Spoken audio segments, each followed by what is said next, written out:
Lori here and back. I haven't done Top 10 Tuesday in a while just because I kept forgetting to look at the posts. I'll be a little bit honest. But this one I thought was sort of interesting.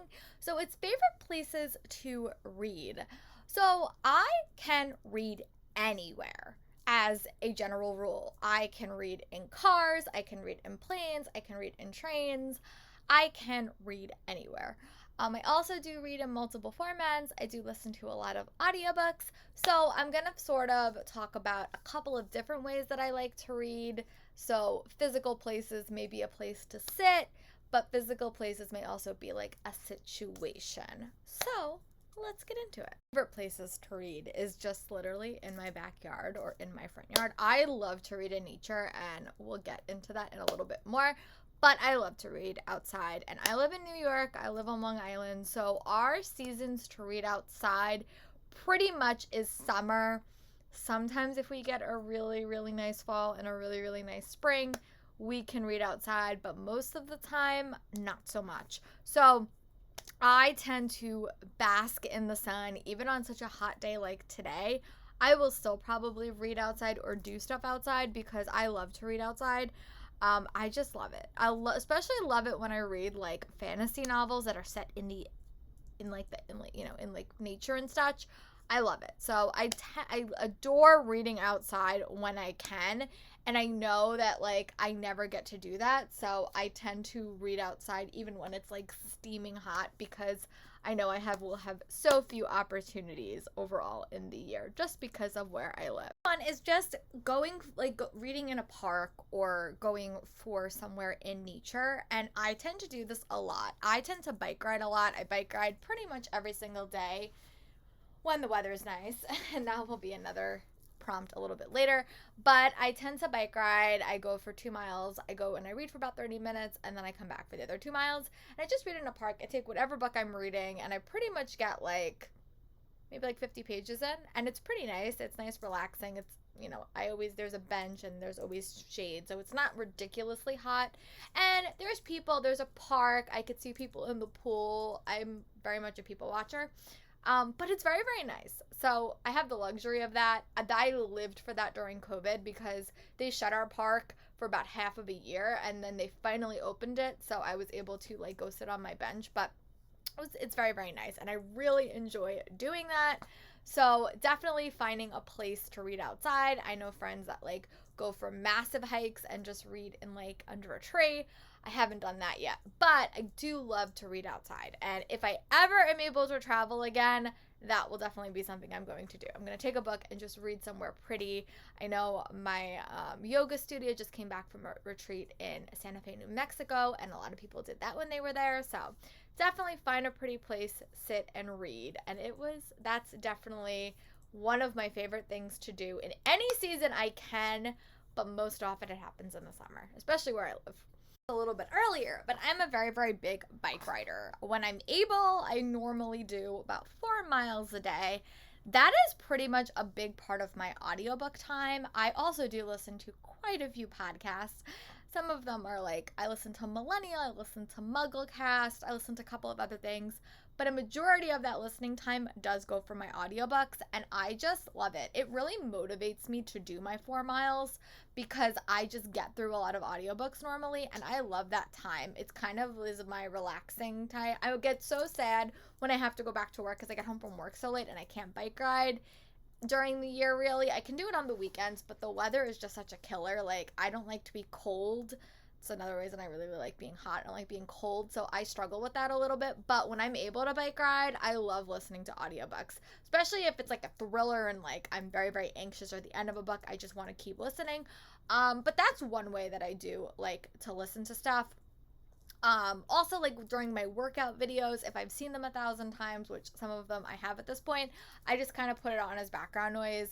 But I sometimes don't with those, but sometimes I do. I need to be able to focus, and if I'm focusing on the video, I won't focus on my audiobook. So, but definitely bike riding and definitely working out. I can't work out in silence. I can't do anything in silence, so I always have to have background noise.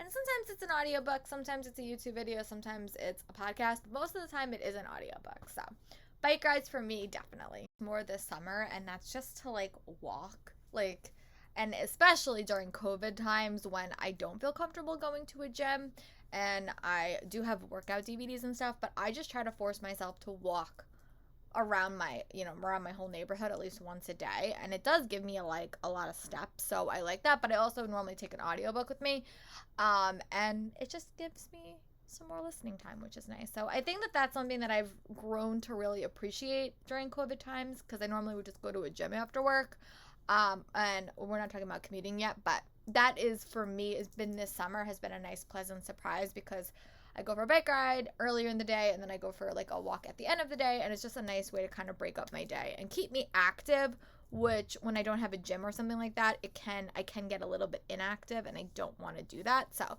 again, just finding ways to walk is another way that I love to listen.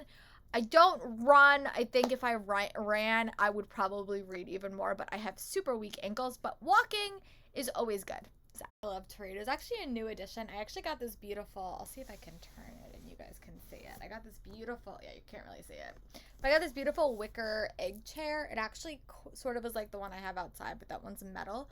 And I love sitting in it. I have had some horrible chairs.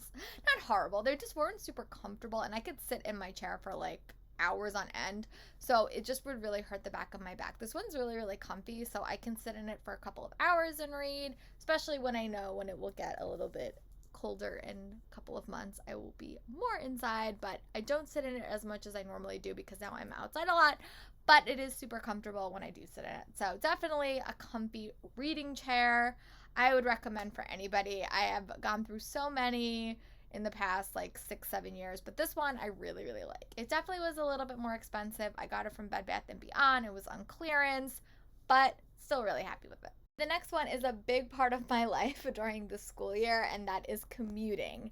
So I live on Long Island and I work in Astoria, Queens. So every single day I have about 3 hours of commuting. I have an hour on the sub, I have an hour, 45 minutes to get to work, 30 minutes to get to my school, and then in the evening I have about a little bit longer. I have about an hour coming home and like 30 minutes. So it's about 3 hours every single day. So I get a lot of physical reading done on the train, both on the Long Island Railroad to and from work, because in the morning I'm not like on top of people, so I can like actually open up my book, which is nice.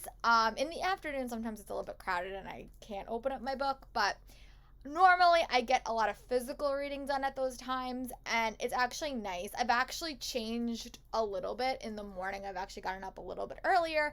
I found that to be a little bit more refreshing. I don't feel as rushed, so when I actually get on the train, or I'm not like dead tired as I used to be, or exhausted, so I can actually like get through some books, which is nice. But I do read a lot on the train. So that's the physical reading I get done. And then during COVID, I got a lot of reading done because we weren't on camera and the kids would do work and I would just have to grade it. But I don't think that's going to be the case this year. But I do get a lot of physical reading done during my commuting, and I just love to read. It's a nice escape. I can read on a train. I know some people can't. I can. So I get a lot of reading done that way. Commuting when I listen, and my commute is broken down into Long Island Railroad, subway, and walking. So when I'm walking, I normally don't read a book unless I'm at like the last like 7 pages of it or the last like chapter. I do read as I walk up to my job because it's like a straight shot and there's no cars. But normally I do have an audiobook in, and I normally, especially when I'm on the subway, because it could get a little bit loud, I tend to do like nonfiction or autobiographies or rereads, just because it tends to be a little bit loud. But I do like it. I also do listen to podcasts, but it is a lot of hours. Like I do say that, I will say that it does give me a lot of time, but also walking around the city is another one, especially if I'm not with any of my friends and I'm just in there for like, I'm going somewhere or doing something. I will always have something in my ears. When I'm with my friends, I tend to listen to them. But if I'm by myself and I'm just kind of adventuring around the city, I do tend to listen to something. Because again, I'm very much in my own world, but I do like to have something that I'm listening to. But yeah, so that's another way, that another location or another experience that I like to listen to, or like to listen to or experience reading when, or I guess listening.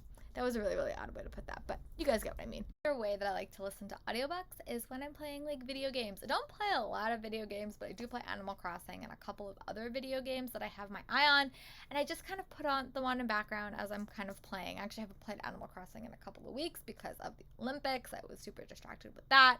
Have to try to get back to it this weekend, but it's also been so nice, so I don't really want to be inside playing video games, but I do like it. It's actually like a new thing. It definitely was more COVID inspired because I was really, really bored, but I do still play it. Also sort of in that vein, I have been getting into crafting. It's been like a new hobby that I've been getting into, an old hobby that I've done a while ago, but haven't done it since I got hired at my new job.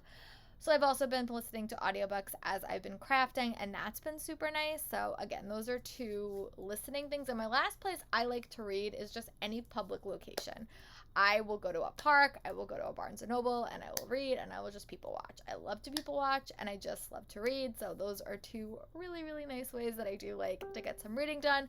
But overall, those are some of the locations or experiences that I like to do when I'm either reading or listening to books.